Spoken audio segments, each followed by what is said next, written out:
Imagina una escena digna de una película grotesca, una plaza abarrotada en la Normandía del siglo XIV. Ciudadanos engalanados en sus mejores trajes, y en el centro, el acusado, atado con una cuerda y con una máscara en la cabeza. ¿Un peligroso criminal? No, un cerdo acusado de devorar niños. Así comenzaba uno de los juicios más surrealistas de la Europa medieval, donde animales eran enjuiciados y defendidos por abogados. Los tribunales medievales no distinguían entre humanos y bestias a la hora de impartir justicia. Era superstición, crueldad o una extraña forma de respeto hacia la inteligencia animal. Descubramos estas historias que mezclan lo macabro y lo absurdo. El caso del cerdo de Falaise, Francia 1386. Uno de los más conocidos y documentados. Un cerdo mató a un niño mordisqueándole la cara y los brazos. Fue arrestado, encarcelado y juzgado públicamente. El tribunal lo condenó a muerte por asesinato. El cerdo fue vestido con ropa humana. Conducido a la horca y ejecutado en la plaza pública, como si fuera un criminal. Este caso fue tan importante que incluso se representó en grabados contemporáneos.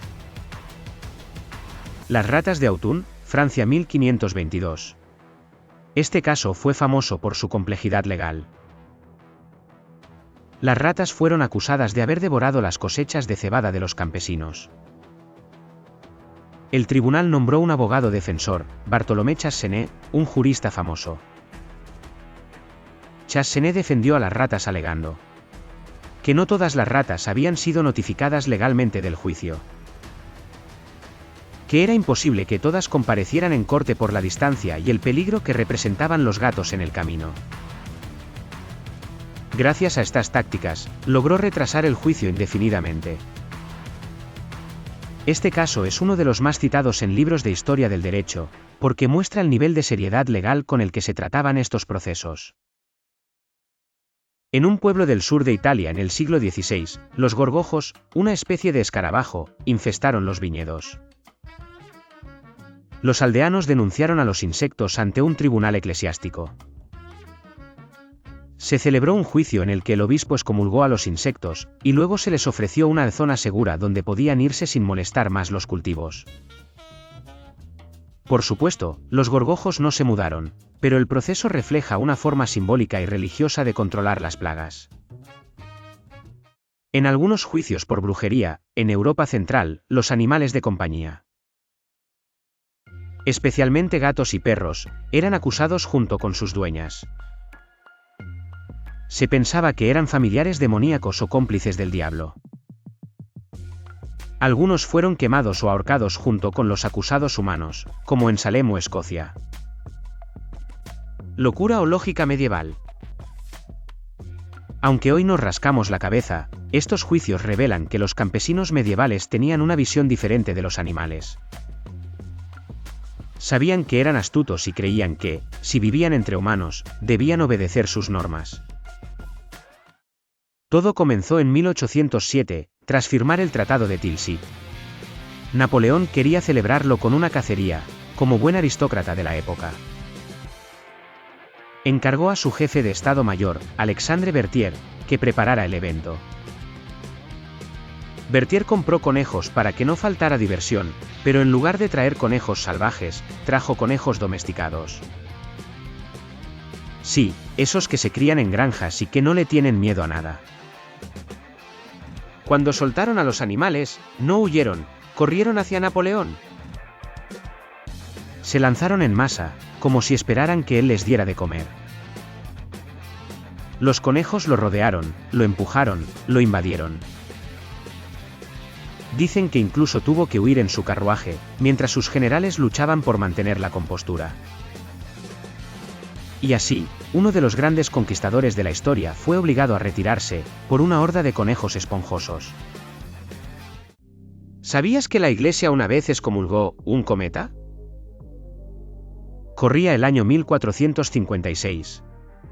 Un cometa brillante cruzó el cielo de Europa, causando terror. Para muchos, era una señal del fin del mundo.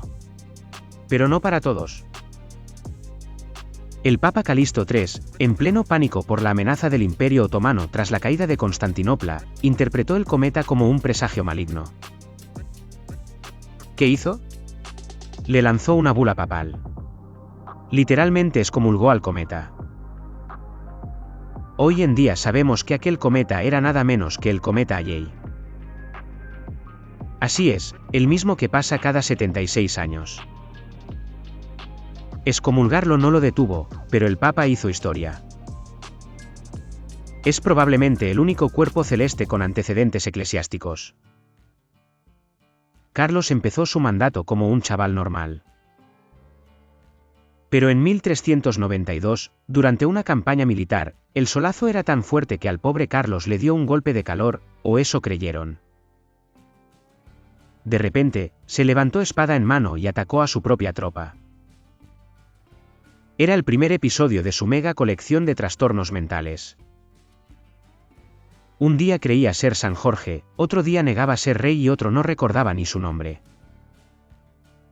El rey estaba convencido de que su cuerpo era de vidrio y que si alguien lo rozaba, se rompería en 1000 pedazos.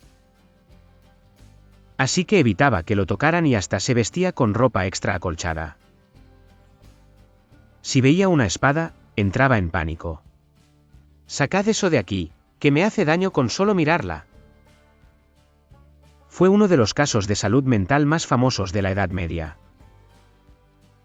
Y gobernó Francia durante 40 años. En la Guerra Fría, la CIA lanzó un proyecto llamado Acoustic Kitty. ¿La idea? Implantar micrófonos en gatos reales para que se infiltraran cerca de espías soviéticos. Resultado, el primer gato fue lanzado en una misión, y atropellado a los pocos metros. El proyecto fue cancelado tras gastar millones. Otro ejemplo de cómo la realidad a veces supera la ficción. Atila era el jefe de los hunos, unos guerreros que cabalgaban como el viento y peleaban como tormentas. Con su ejército, Atila llegó hasta las puertas de Constantinopla, la gran ciudad del este, y obligó al emperador a pagarle oro para no atacarlos. Luego fue hacia el oeste, donde también hizo temblar a Roma. Parecía que nadie podía detenerlo. Pero apareció un héroe, el general Aecio, que reunió un ejército de romanos, visigodos y francos, y lograron vencer a Atila. Se dice que la pelea fue tan feroz, que los ríos se volvieron rojos y que los espíritus de los guerreros seguían luchando en el viento.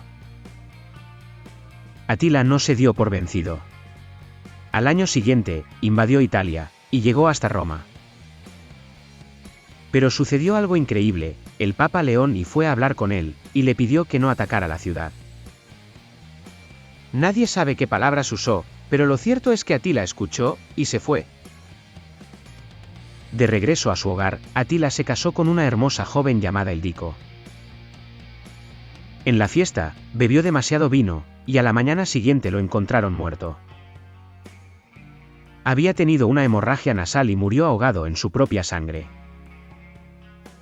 Los hunos lo enterraron en secreto, y para que nadie descubriera dónde estaba su tumba, ejecutaron a los que cavaron el hoyo.